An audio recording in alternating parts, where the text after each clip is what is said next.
ஐயனார் துணையில் அடுத்து என்ன நடக்க போகுதுன்னு வாங்க பார்க்கலாம். நிலா ஒரு இடி இடிக்கவும் அந்த வீட்டில் உள்ள செவரு ஒரு பக்கம் அவங்க வாசலில் நின்றுக்கிட்டு இருக்காங்க. நல்ல வேளை அவங்க தலையில் விழுக போன கல் கீழே விழுகுது, செவரு இடிஞ்சு அவங்க விளையிடுறாங்க. அதை பார்த்து சோழன் ரொம்பவே பயந்துடுறாரு.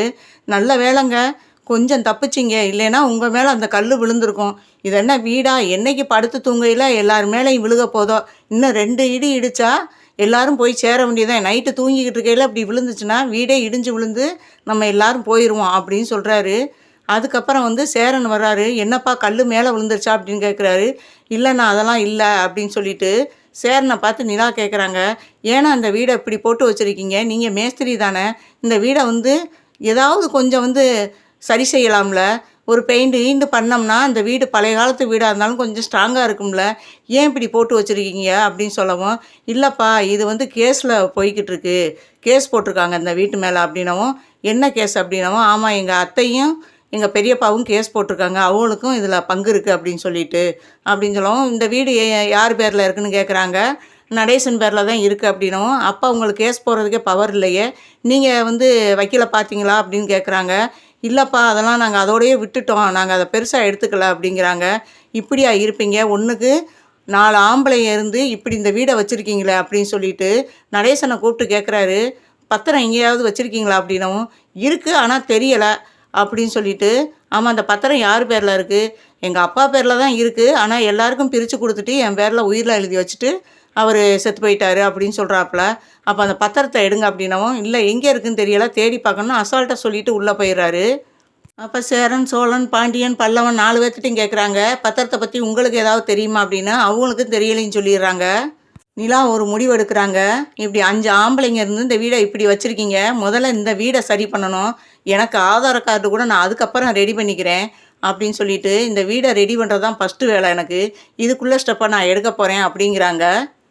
அப்போ சேரன் சொல்கிறாரு, இல்லைப்பா இது வக்கீல் மூலியமாக போனோம்னா நம்ம ஒன்றும் செய்ய முடியாதுப்பா, அதுக்கே ஒரு செலவாகும் அப்படின்னும், அதை நான் பார்த்துக்கிறேன் அப்படின்றாங்க.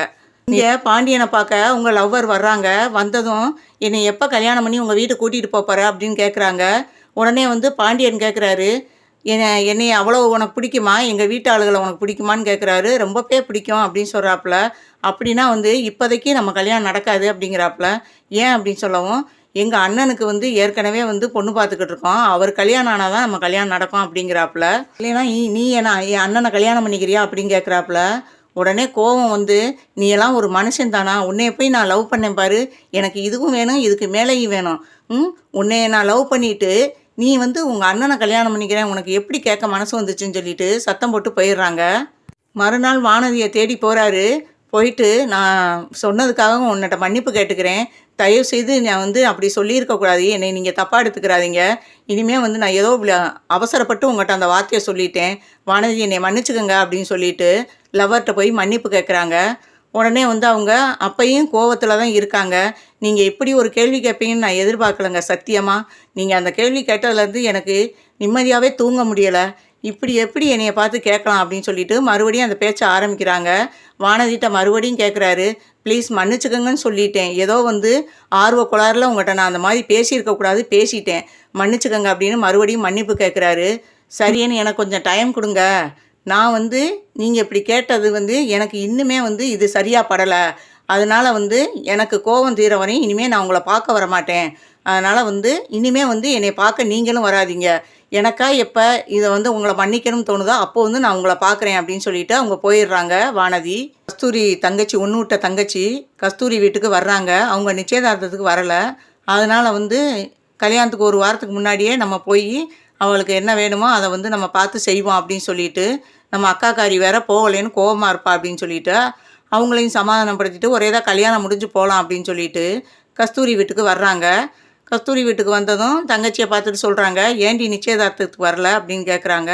இல்லை அக்கா, எனக்கு ஒரு சோழியாக போயிருச்சு, அதான் நீ சத்தம் போடுவேன்ட்டேன், நான் கல்யாணத்துக்கு 1 வாரத்துக்கு முன்னாடியே நான் வீட்டுக்கு வந்துட்டேன் அப்படின்னு சொல்கிறாங்க. சரி சரி, இப்போயாவது உனக்கு வரணும்னு தோணுச்சே அப்படின்னு சொல்லிட்டு, கல்யாண வேலையும் நானும் ஒரு ஆளே இழுத்து போட்டு செய்ய வேண்டியதாக இருக்குது, நீ வந்ததும் நல்லதாக தான் போச்சு அப்படிங்கிறாங்க. அதனால தான்க்கா நான் முன்னாடியே வந்தேன் அப்படின்னு சொல்லிக்கிட்டு இருக்காங்க. அந்த நேரம் சரி நான் கார்த்தியாவை பார்த்துட்டு வரேன் அப்படின்னு சொல்லிட்டு கார்த்தியாவை பார்க்க போகிறாங்க. கார்த்தி அவங்க சித்தியை பார்த்ததும், வாங்க சித்தி எப்போ வந்தீங்க அப்படின்னு சொல்லிட்டு ரூமுக்குள்ளே உட்காந்து பேசிக்கிட்டு இருக்காங்க. அப்போ கார்த்தியாவை பார்க்குறாங்க அவங்க சித்தி. என்ன நானும் வந்ததுலேருந்து பார்க்குறேன், ஒரு கல்யாண கலையே இல்லையே உன் மூஞ்சில, என்ன ஏன் இப்படி இருக்க அப்படின்னு கேட்குறாங்க. இல்லை அது அப்படிங்கிறாங்க.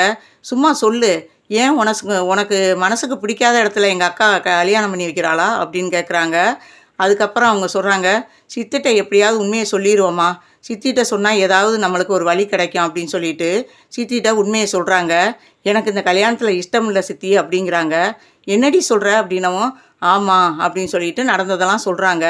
அப்படியா, இப்போ என்ன, உனக்கும் சேரனுக்கும் கல்யாணம் ஆகணும் அவ்வளவுதானே, இது நான் பண்ணி வைக்கிறேன் உனக்கு, அது எப்படி சித்தி முடியும் அப்படிங்கிறாங்க. நான் பண்ணி வைக்கிறேன் உனக்கு அப்படின்னு சொல்கிறாங்க. அவங்க சித்தி சேரனையும் கார்த்தியாவையும் ஒன்று சேர்த்து வைப்பாங்களான்றதை வெயிட் பண்ணி பார்ப்போம்.